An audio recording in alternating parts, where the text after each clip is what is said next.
नमस्कार दोस्तों, आइए देखते हैं कि कल यानी कि 21 फरवरी को मंडे को मार्केट कैसे कामकाज कर सकती है।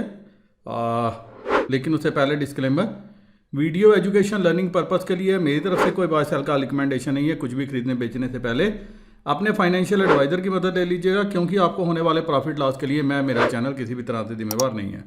दोस्तों, जो शीट हम एनालिसिस के लिए यूज़ करते हैं वो मैं अपने ट्विटर हैंडल जो है मार्केट्स विद एसबी यहाँ पे भी पोस्ट करता हूँ, तो आप ये शीट यहाँ से जो है डाउनलोड कर सकते हो।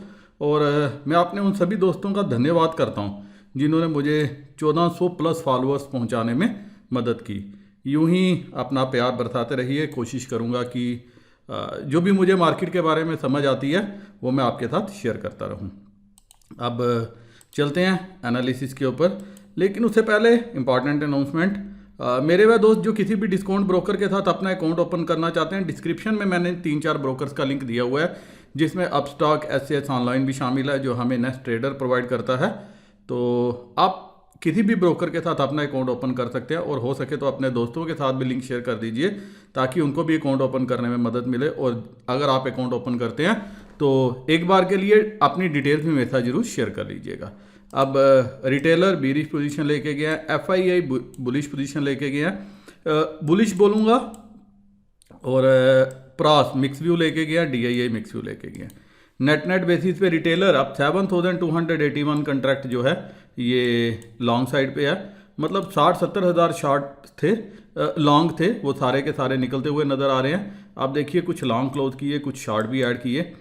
42,131 कंट्रैक्ट डीआईआई भी शॉर्ट है, 37,463 कंट्रैक्ट एफआईआई के पास लॉन्ग है। क्लियरली ये शॉर्ट से लॉन्ग में आस्ता आस्ता आते जा रहे हैं। इन्होंने कुछ लॉन्ग ऐड किए हैं, कुछ और शॉर्ट क्लोज किए हैं। और प्रॉस 2613 कंट्रैक्ट ये अभी शॉर्ट साइड में है।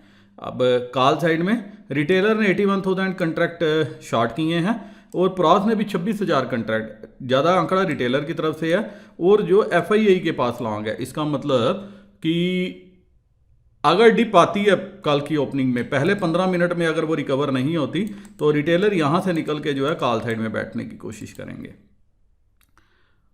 पुट में 2,79,000 कंट्रैक्ट रिटेलर बेच के गया है, वो जो सारी की सारी पुट डीआईआई एफआईआई प्रॉस के पास है। लेकिन अच्छी बात यह है कि एफआईआई ने परसों के सेशन में कुछ अपने, आप यहाँ पे देखिए, लॉन्ग थोड़े से ऐड किए हैं और कुछ शॉर्ट ऐड किए हैं। अब इनके पास 1,98,583 कंट्रैक्ट हैं नेट बेसिस पे। अब 38,687 कंट्रैक्ट प्रॉस के पास हैं जो लॉन्ग साइड में है। और इंडेक्स स्टॉक फ्यूचर में एफआईआई ने नंबर बढ़ाया है, 1,73,000 कंट्रैक्ट इसके पास हैं। प्रॉस ने थोड़ा सा नंबर कम किया है, 1,75,000 इनके पास हैं। रिटेलर 12,93,000 कंट्रैक्ट रिटेलर के पास है, और 16,42,000 कंट्रैक्ट डीआईआई शॉर्ट साइड पे है। तो ये रहा मार्केट का हाल। अब चलते हैं बाकी पैरामीटर्स के ऊपर। सबसे पहले आप देखिए यूएस मार्केट में डो की परसों 200 पॉइंट से नीचे की नेगेटिव क्लोजिंग थी, और अभी भी जो वीकेंड पे 124 पॉइंट जो है अभी भी माइनस चल रहा है। थोड़ी देर पहले 200 पॉइंट था। इसका मतलब अगर ये पॉजिटिव ओपनिंग नहीं होती, फ्यूचर पॉजिटिव ट्रेड नहीं करते, तो हम एक नेगेटिव ओपनिंग में खुल सकते हैं। वैसे भी एसजीएक्स निफ्टी 17,150 के नीचे की परसों की क्लोजिंग जो है वो कर दिखा के गई है, जिसमें 17,127 जो है वो लोअर लैंड पे था। और सारा प्रेशर जो है ये हमें रशिया यूक्रेन की तरफ से आता हुआ नजर आया। क्लियरली एफआईआई वैसे तो लॉन्ग कर रहे हैं, लेकिन यहाँ पे शॉर्ट कर रहे हैं। 2529 करोड़ की इन्होंने सेलिंग की है। सामने से डीआईआई ने 1929 करोड़ की बाइंग की है, और इनके लिए मजबूरी है, ये जो बाइंग दिखा रहे हैं इनके लिए मजबूरी है मार्केट को इस लेवल पे सस्टेन करना, क्योंकि एलआईसी का आईपीओ भी अभी जो है पार लगाना है।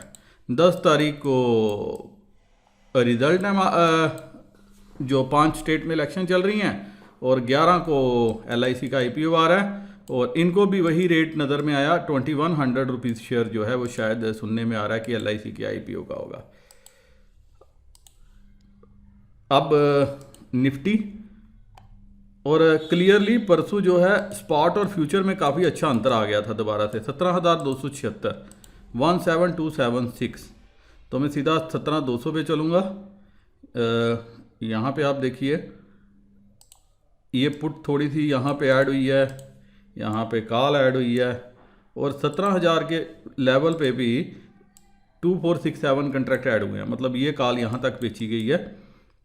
राइटर्स को लग रहा है कि ये लेवल एक बार के लिए आना चाहिए।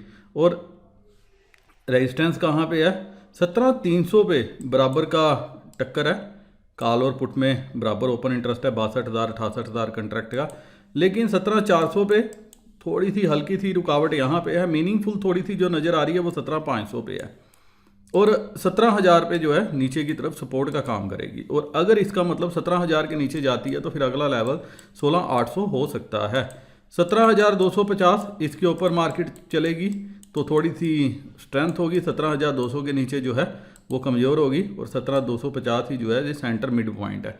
और आपने देखा परसों बार बार यहीं पे अटक रही थी, 17,220-30 का लो लगाया था, उसके बाद 17,400 तक गई, फिर नीचे की तरफ आ गई, और यही काम होगा। लेकिन दोस्तों अभी ऑप्शंस के रेट जो है वो अपने नॉर्मल रेट से काफ़ी ज़्यादा हैं, तो इस वजह से जो है मेरी एडवाइस है कि अभी ऑप्शंस में आपको पोजीशन ही बनानी चाहिए, एटलीस्ट बाय साइड। राइटर्स के लिए है ये मार्केट, बड़ी जल्दी जो है प्रीमियम ऊपर नीचे आ रहे हैं, और थोड़ा सा भी कोई पॉजिटिव न्यूज़ आ जाएगी सबसे पहले विक्स को झटका लगेगा, और उसी के साथ ही प्रीमियम को भी जो है झटका लग जाएगा।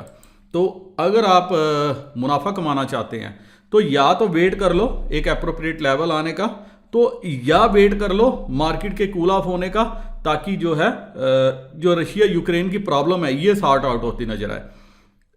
मैं एक एनालिसिस देख रहा था कि जब बॉटम फॉर्म होता है किसी भी इस वार लाइक सिचुएशन में, वो उससे रिकवरी जो है वो तकरीबन 2 से 3 महीने बाद में आती है, मतलब 2 से 3 महीने का टाइम लग जाता है, क्योंकि जो विक्स है वो आपका नॉर्मली आस्ता आस्ता कूल ऑफ होता है, और उस कूल ऑफ में जिन्होंने राइटिंग की होती है वो प्रॉफिट में रहते हैं। तो आपको क्या करना चाहिए? मेरे हिसाब से अवॉइड करना चाहिए, लेकिन फिर भी करना क्या चाहिए अगर कल के सेशन में कोई गैप डाउन मिलता है?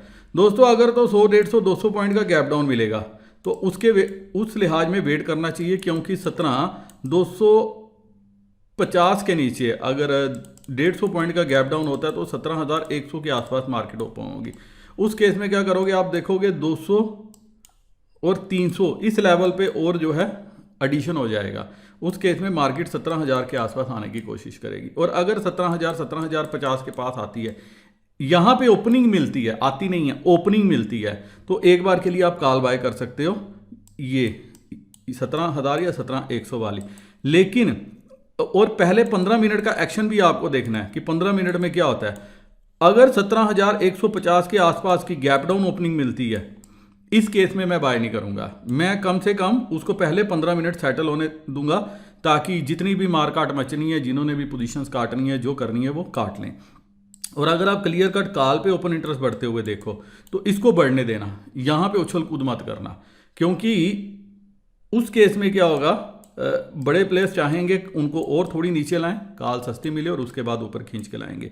और वैसे भी हम मंथली एक्सपायरी के वीक में एंटर कर रहे हैं, अगर मार्केट यहाँ से स्लिप हुई, इस चीज़ का ध्यान रखना, यहाँ से स्लिप हुई ये जाके 16,500 पे ब्रेक मारेगी, क्योंकि मंथली एक्सपायरी बड़ी इंपॉर्टेंट होती है बड़े प्लेयर्स के लिए। लेकिन जिस हिसाब से अभी बड़े प्लेयर्स की मैं पोजीशन देख रहा हूँ, मुझे नहीं लग रहा कि 17,000 के नीचे जाएगी, और अगर गई तो ये नीचे से टच करके वापस ऊपर आ जाएगी।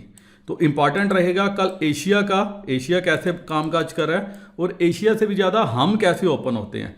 क्योंकि मैंने एक चीज़ जो वॉच की है, फ्राइडे को, हालांकि इस बार इतनी गिरावट नहीं हुई, 61 पॉइंट ही नीचे बंद हुई है निफ्टी, फ्राइडे को फॉलोड बाय मंडे, यहाँ पे भी गिरावट आती है, जो रिकवरी ट्यूसडे वेडनेसडे को चलती है। तो कल सेकंड हाफ में मैं रिकवरी एक्सपेक्ट कर सकता हूँ, और अगर कहीं फ्लैट ओपनिंग होती है 17,250-300 के आसपास होती है, उस केस में मैं ज़रूर पुट लेने की कोशिश करूँगा। मुझे लग रहा है एक बार के लिए फिर मार्केट नीचे आनी चाहिए, लेकिन सिचुएशन को देख के, वर्ल्ड मार्केट की पोजीशन को देख के, और यूएस मार्केट के अगर फ्यूचर को देख के, अगर किसी कारणवश हमारी मार्केट नीचे 17,150 के आसपास ओपन होती है, उस केस में मेरी आप सभी से एक सजेशन है कि आपको इसको थोड़ा सा और कूल ऑफ होने देना चाहिए। 17,050 17,100 ये लेवल है, और इस वीक या अगले वीक की फिर आप कॉल ट्राई कर सकते हो। स्टॉप लॉस होना चाहिए 16,980, इसके नीचे गई तो आपको इस पोजीशन से कॉल से निकल जाना चाहिए, क्योंकि 16,980 के नीचे गई तो फिर अच्छा प्रेशर है पुट साइड में, फिर आपको जो है मार्केट कहीं ना कहीं 16,800 इस लेवल पे सपोर्ट लेती हुई नजर आएगी। लेकिन जो मेरी रेंज है वो 17,000 थोड़ी सी बड़ी लेके चलेंगे से 17,350-400 ये रेंज जो है कल के लिए मार्केट की रह सकती है निफ्टी में। और वैसे भी रेंज प्रिडिक्ट करना जब कोई एबनॉर्मल सिचुएशंस हों उस केस में डाटा कम काम करता है, उस केस में न्यूज़ फ्लो ज़्यादा काम करता है। अब 37,600 यहाँ पे, अब बैंक निफ्टी ने इतनी कमज़ोरी नहीं दी, हुई थी नीचे बंद, लेकिन फिर ये पोस्ट क्लोजिंग नीचे आ गई, तो मैं 37,500 37,600 पे ही चलूँगा। और कल एक चीज़ और इंटरेस्टिंग आपने देखी होगी, परसों के मुकाबले कल के प्रीमियम ज़्यादा थे। अगर आप मंथली देखोगे, कोई भी नेक्स्ट मंथ की कॉल भी देखोगे, जो परसों 1100-1200 पे क्लोज हुई थी, कल उसकी क्लोजिंग 1400 पे हुई है, जबकि बैंक निफ्टी वहीं की वहीं है।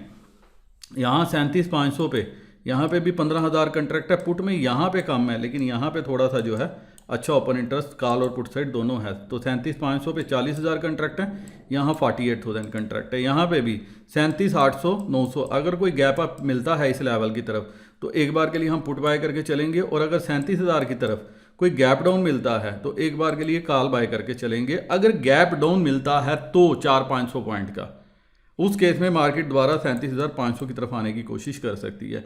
लेकिन अगर फ्लैट ओपनिंग मिलती है उस केस में वेट करेंगे, वॉच करेंगे, थोड़ा ऊपर जाने देंगे और यहाँ से पुट लेंगे, और अगर गैप डाउन मिलता है कॉल बाय करेंगे। लेकिन यहाँ पे हमारा स्टॉप लॉस 36,800 का होना चाहिए। और मेरी एक सजेशन है, अगर नेक्स्ट मंथ की कॉल में काम करोगे, प्रीमियम बेशक ज़्यादा है, तो आपको वहाँ से कुछ जरूर मिल सकता है। अगर नुकसान नहीं होगा तो एटलीस्ट आपको जो आपका प्रीमियम है, जिस रेट पे आप कॉल खरीदोगे, वो आपको वापस मिल जाएगा। बैंक निफ्टी वो आपको दिलवा देगी। निफ्टी में मेरे को वहाँ पे थोड़ी सी कमी लग रही है, तो यहाँ पे जो रेंज है वो 37,000 से लेके 37,800-900 ये रेंज रह सकती है कल के लिए। बाकी लाइव मार्केट पे थोड़ी डाटा पे नज़र रखेंगे। एक चीज़ आपने परसों नोट की होगी, 37,200 खुली नीचे, 37,200 का एक लो लगाया, उसके बाद फ़ौरन ऊपर आके बैठ गई। बैंक निफ्टी ने परसों ये चीज़ दिखाई।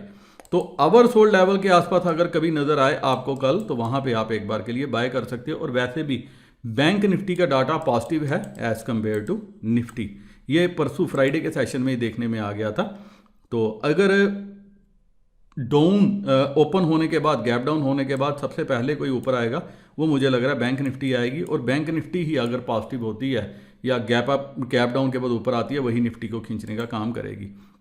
लेकिन यहाँ पे अगर 37,000 से नीचे जाती है, उस केस में दोस्तों थोड़ा सा प्रेशर यहाँ पे आपको नज़र आएगा, जो बैंक निफ्टी को 36,700 36,800 के लेवल के आसपास लेके जाएगा। और अगर इस लेवल के आसपास आपको मिले तो एक बार के लिए ज़रूर बाय करना। 37,000 की कॉल ये आपको प्रॉफिट देके जा सकती है।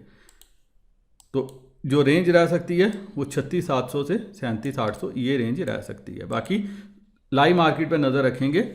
डाटा बैंक निफ्टी में कंफर्टेबल है एज़ कम्पेयर टू निफ्टी, बहुत कंफर्टेबल है। मतलब यहाँ पे एक चीज़ आपने देखी है, राइटर्स ने बड़ी छेड़खानी यहाँ करने की कोशिश बैंक निफ्टी में नहीं की। यहाँ पे नॉर्मल 40,000, 50,000, 20,000 ये ओपन इंटरेस्ट है, ये मैनेजेबल है। और अगर किसी भी तरह बैंक निफ्टी निकली तो कमाल कर सकती है। और अगर सब कुछ ठीक हो जाता है तो एक्सपायरी जो है वो 38,000 38,500 के लेवल की तरफ बड़े प्लेस करवाने की कोशिश कर सकते हैं। बाकी नज़र रखेंगे डाटा पे कि फर्दर डाटा कैसे फॉर्म होता है। इसी के साथ दोस्तों ये वीडियो मैं यहीं ख़त्म करने चाहता हूँ। तो गैप डाउन के केस में मैं तो एक बार के लिए बैंक निफ्टी जरूर बाय करूँगा। नमस्कार, जय हिंद।